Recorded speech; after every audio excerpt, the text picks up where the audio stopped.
अध्याय अपना है 10 दोहे और पद, इसके बारे में आज अपन पढ़ेंगे। पर घर पगनी मेलनो वना मान मनवार, इंजन आवे देखने सिग्नल रो सत्कार।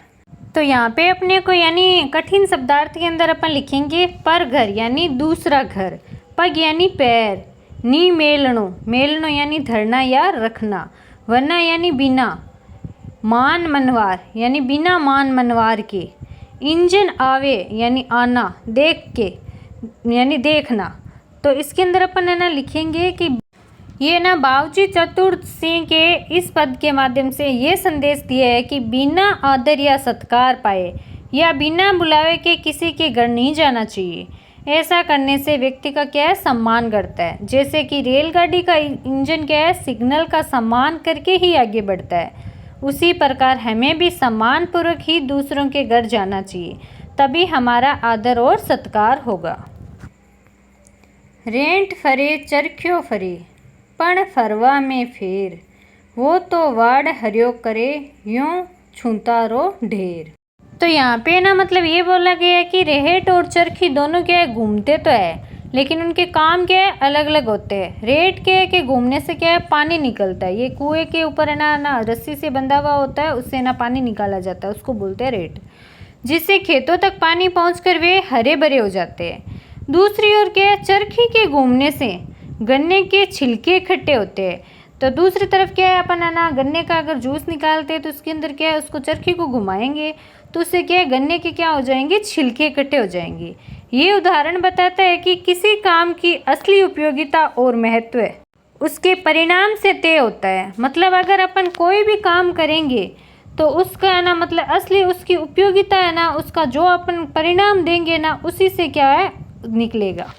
फिर अपने को कबीरदास जी के दोहे दे रखे, करत करत अभ्यास के जड़मती होत सुजान, रसरी आवत जात ते सिल पर परत निशान। फिर एक दोहा और दे रखा है, सरवर तरवर संत जन चौथो बरसे में, परमार्थ रे कारणे चारा धारी दे। तो अब इसका अपन क्या करेंगे, अर्थ निकालेंगे।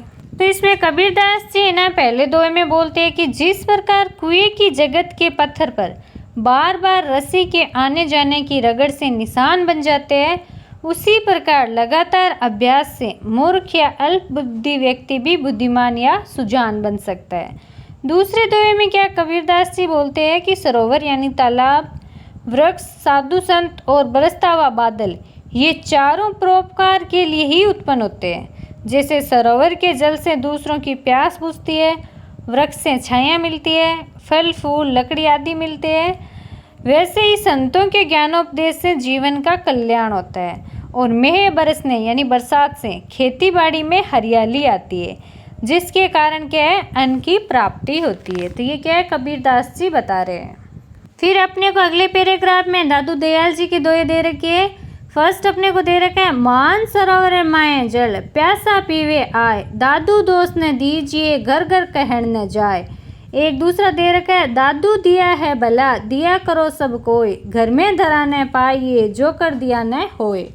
तो यहाँ पे मान सरोवर यानी गुरु रूपी ज्ञान का भंडार, माँ यानी मैं, जल यानी ज्ञान रूपी जल, कहण यानी कहने, दिया यानी ज्ञान द्वीप, धरा यानी गुरु द्वारा प्राप्त दान।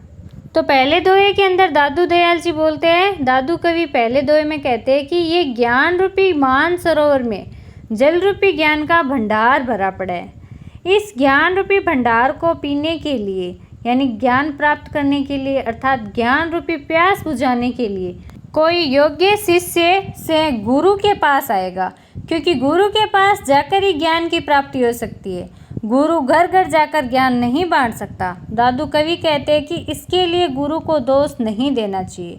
तो अपने ना सिंपल इस तरीके से भी समझ सकते हैं कि जैसे स्कूलों के अंदर क्या बच्चों को खुद स्कूल आके ही ज्ञान ग्रहण करना पड़ेगा, शिक्षक घर घर जाकर ज्ञान नहीं दे सकते। फिर दूसरा दोहा आपको दे रखा है, जिसके अंदर है ना मतलब इसका ये मतलब निकाल सकते हैं अपन कि ज्ञान दीप जलाना उत्तम है, इसके लिए सभी को यत्न करना चाहिए यानी प्रयत्न करना चाहिए। गुरु के ज्ञान दीप से आत्मज्ञान दीप जलाए, जब तक गुरु द्वारा प्रदत्त ज्ञान उसे प्रज्वलित नहीं करता, तब तक मात्र शास्त्र ज्ञान से ये वास्तविक आत्मज्ञान प्राप्त नहीं हो सकता। मतलब इसमें ना ये कहना चाह रहे हैं कवि कि मतलब सिर्फ शास्त्र ज्ञान से ही वास्तविक ज्ञान अपने को ना नहीं प्राप्त होता। जब तक गुरु क्या है उस शास्त्र ज्ञान को क्या है प्रज्वलित नहीं करता, आत्मज्ञान के रूप में उसको प्राप्त नहीं कर पाते, तब तक क्या है सिर्फ शास्त्र ज्ञान रह जाता है, वो क्या है वास्तविक आत्मज्ञान नहीं होता। दूसरे शब्दों में अपन इस प्रकार भी बोल सकते हैं कि कवि दादू जी कहते हैं कि दिए गए अर्थात दान की महिमा बहुत अच्छी बतलाई गई है, इसलिए सबको दान देना चाहिए। किसी वस्तु या धन को घर में रखकर अपने हाथों से दान न करने से पुण्य नहीं मिलता। तो सिर्फ अपने क्या है घर के अंदर ही ना वस्तु को इधर रख दी या उधर रख दी, उससे क्या है दान नहीं माना जाता, वो पुण्य के पात्र नहीं होता। हमें जहाँ तक हो सके क्या है अपने हाथों से दान करना चाहिए, या कोई भी ज्ञान हो उसको क्या है प्रदत्त यानी किसी के ज्ञान को देना चाहिए किसी और को। उस ज्ञान को हम जब देंगे तभी क्या होगा, वो पुण्य के भागीदारी होगा। फिर अपने को ना एक मीरा का दोहा दे रखा है, बसो मेरे नैनन में नंदलाल, मोहनी सूरत सांवरी सूरत, नैना बने विशाल, अधर सुधारस मुरली राजत, उरु बेजंती माल, क्षुद्र घंटिका कटि तट शोभित, नुपुर सबद रसाल, मीरा प्रभु संतन सुखदाई, भगत बछले गोपाल।